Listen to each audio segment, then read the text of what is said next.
Tiffany Stratton, je voulais lui dédier un petit TikTok quand même. Elle n'est pas là actuellement, elle est blessée, mais ça reste une des performeuses quand même jeunes qui aspire à vraiment représenter la compagnie une nouvelle fois par la suite. Il y a de fortes chances en tout cas. Ça reste une pointure féminine quand même. Mais je voulais revenir sur un truc sur elle, notamment son dernier règne, son premier règne du coup de championne du monde, de son jeune âge, de sa jeune expérience dans main roster, machin, dans main event et tout. Très critiqué quand même. Je voulais revenir dessus. Bon, forcément, il y a beaucoup de gens en fait qui ont commencé à regarder le catch assez récemment, donc il y a un an et demi, quelque chose comme ça. Mais ce qu'il faut comprendre, les gars, c'est que historiquement, la barre dans le roster féminin en termes de divertissement, de promotion de combat, de règne, de rivalité, machin, elle n'est pas si haute que ça. Et donc il y a beaucoup de gens qui ont grave abusé sur la façon dont ils ont jugé le dernier règne de Tiffany Stratton. Ouais, catastrophique, mauvais et tout. Alors pas du tout. Stratton, en vrai, c'est une mic workeuse correcte, mais ça reste vraiment un très jeune talent, si on appelle ça comme ça. Et donc, pour vraiment sa jeune expérience, sa faible présence dans le main roster et dans le main event, c'était correct. C'était pas spécialement plus mauvais que beaucoup d'autres qui sont passés par là.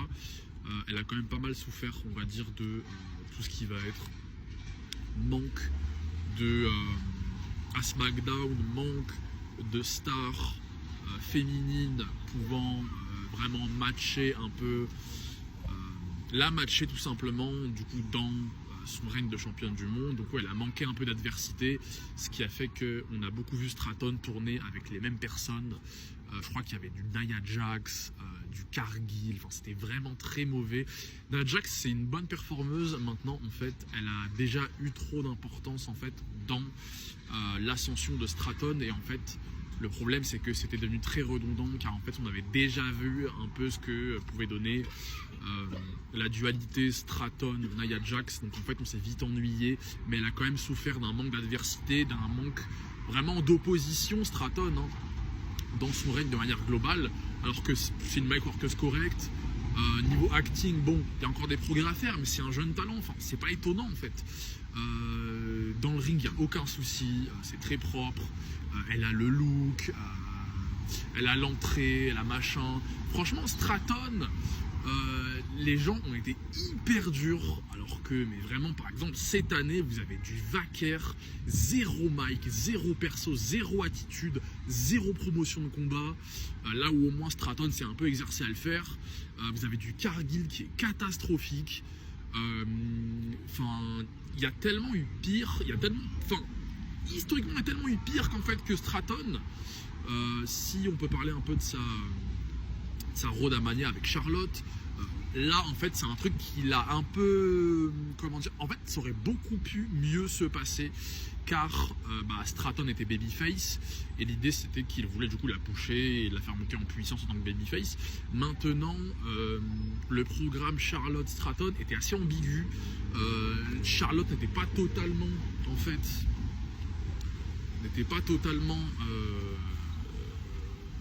heel, donc en fait elle était pseudo babyface un petit peu, donc ça a un peu gêné l'ascension, on va dire, de Stratton un peu en mode babyface quoi, car il n'y avait pas de heel en face pour vraiment essayer de la mettre over.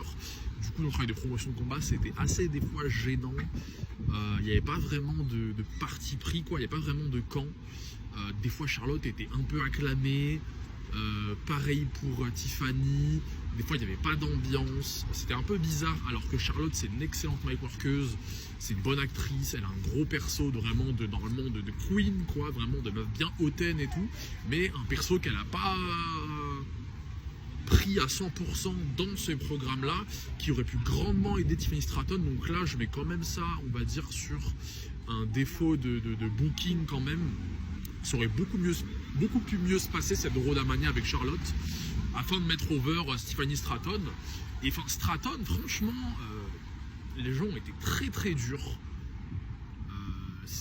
je pense vraiment qu'elle a manqué vraiment d'adversité dans le fait de pouvoir, on va dire, donner un peu de fraîcheur à son règne, expérimenter d'autres rivalités, d'autres performeuses, du coup un peu approfondir ce travail de promotion de combat, parce que son mic en vrai c'est correct pour un talent aussi jeune, avec des responsabilités aussi importantes, c'était pas décevant du tout.